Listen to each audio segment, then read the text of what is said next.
আমরা কিচ্ছু চাই না। আমাদের দাবি হবে একটাই, এক দফা এক দাবি, হাসিনা তুই কবে যাবি? সরকার পরে কার কাছে তত্ত্বাবধায়ক সরকার চাবো? হুই যাসি না তত্ত্বাবধায়ক এক দফা যেতে হবে। দেশ নেত্রী এক দফা দিবে, হাসিনা যাবে, দেশ কিভাবে চলবে তারে কি এসে ঘোষণা করবে সেইভাবে বাংলাদেশ চলবে ইনশাআল্লাহ।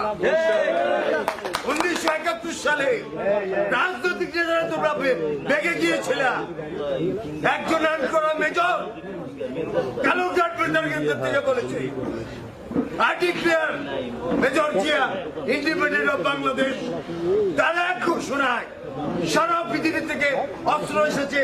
আপনারা মুরব্বী যারা আছেন তারা কিন্তু বাঁশের লাঠি নিয়ে কিন্তু ট্যাঙ্কিং এর বিরুদ্ধে যুদ্ধ করেছেন। তো সুতরাং আমাদের মনোবল আছে, আমাদেরকে জেলে দিবা, সবাই এখানে জেল খেটেছে, আমাদেরকে মামলা দিবা, তোমরাও মামলা খেয়েছো, কিচ্ছু করতে পারবা না ইনশাল্লাহ। এই বাংলার মাটিতে যে যত অন্যায় করো না কেন, আজও কালো যত বড়ই হও না কেন, বিচার করবে ইনশাল্লাহ।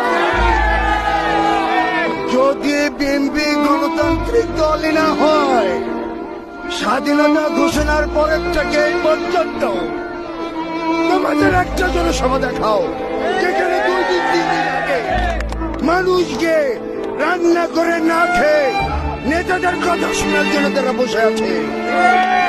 এতে কি পরিলক্ষিত হয়?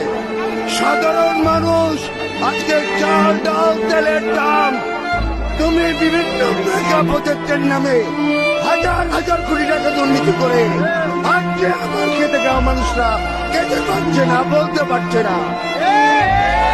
পুলিশ উদ্দেশ্যে একটা কথা বলতে চাই, আজকে যে মিছিলে এত লোক এসেছে তারা কি সবাই আসামি? হ্যাঁ, তোমরা আমাদেরকে খুঁজো যারা 27 অক্টোবর সেই বলগড়ের মোড়ে 87 লোককে পিটিয়ে পিটিয়ে মেরে ফেললো, হেফাজতের কোরআনের পাখিদেরকে মেরে ফেললো। তোমরা কোথায় ছিলা? তোমরা কার টাকা দিয়ে বেতন নাও? তোমরা কার ট্যাক্সের টাকা খাও?